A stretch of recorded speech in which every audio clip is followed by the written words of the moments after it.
On the night of March 25th, 1945, 23 men of the 2nd Battalion of the United States Army Rangers undertook one of the most daring raids of World War II. Descending by parachute deep into enemy territory, these men were to take control of a strategically vital dam, already rigged to blow by the Germans, across the Rhine at Rembrandtshof, and hold that position until reinforcements arrived. We came in under cover of enemy fire on a modified B-24 Liberator. The entire operation was designed to look like a bombing raid, and this would give us an element of surprise. 23 men, the best and brightest of the 2nd Battalion, peered down that night across the dark of the German countryside, and I at their head, immortal in their eyes but for the thud of a 30mm cannon or a well-placed sniper's bullet. But this is not their story, and it is not my story. It is the story of soldiers all.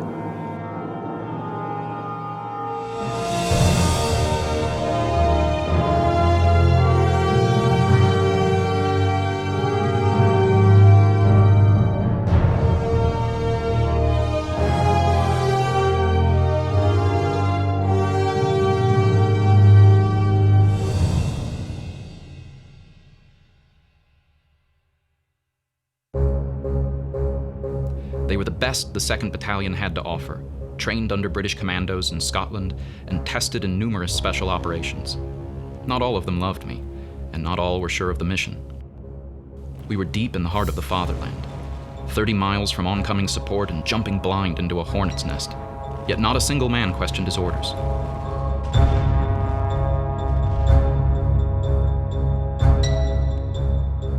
Good soldiers and brothers, I would have laid down my life for any one of them, and each man would have done the same for me.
The wounded soldier's name was Klaus Hartmann, a corporal in the German Regular Army. He was a compliant and unarmed prisoner of war, and as such was to be afforded the protections assigned to him by our Commander-in-Chief's ratification of the Geneva Convention. And despite the protest of some of my men, he was detained with the utmost respect and concern for his physical well-being.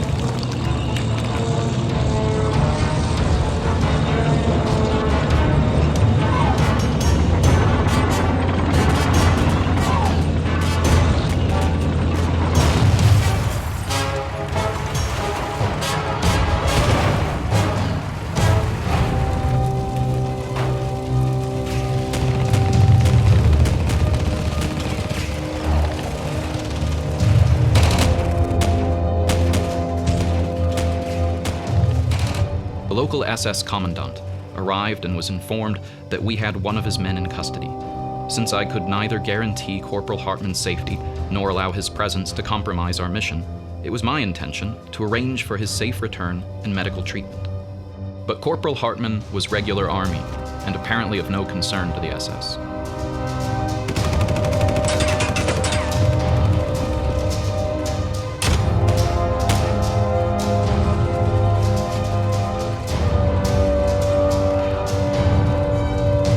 300 hours, the situation had worsened. We'd received word from the 37th Armored Regiment, who were supposed to be less than 5 miles away and headed in our direction. Instead, they'd found themselves bogged down by stubborn resistance and were some 50 miles west of our position. Some of my men were in a bad way, and with my medic KIA, I put Corporal Hartman in charge of our wounded.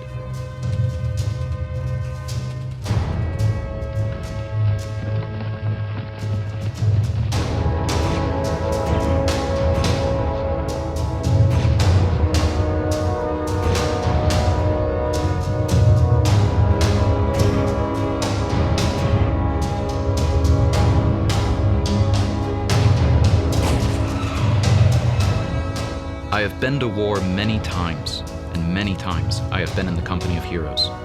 That night I fought beside men whose courage and bravery held fast in the face of an overwhelming onslaught of enemy forces. We took 9 casualties before daybreak, and a true hero of Germany, Corporal Klaus Hartmann of Rembrandtshof, saved the lives of 5 of them.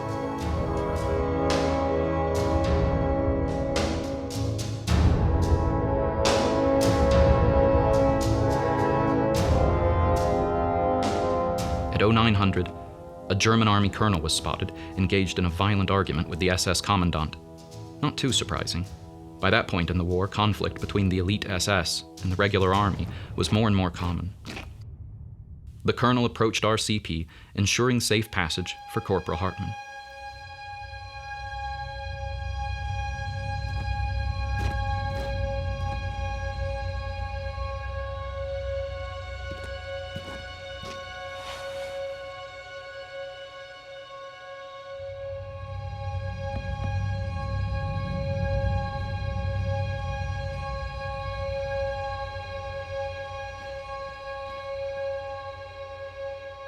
War is not glorious. War makes fools of us all. Only our memories of it have merit, when seen through the blurred lens of time. Only the men who pay with their blood deserve to be considered for glory. Sometimes your brother is your enemy. Other times your enemy is your brother.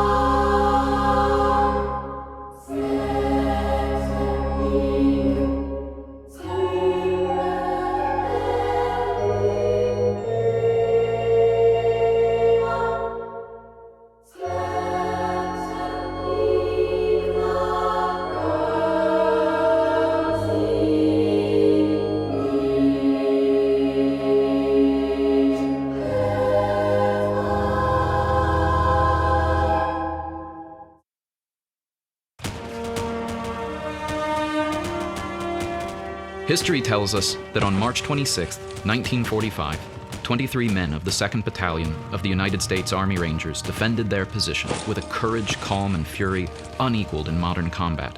Against overwhelming odds, they held the Rembrandtshof Dam that day, and the next day, and well into the day after that. In the end, there was no glory. Of the 23, only 14 survived. Wearily, we greeted the 37th and fell into fitful reflection. If there was any good in it, we thought, it was those who retain humanity in an inhumane world are all the better for it.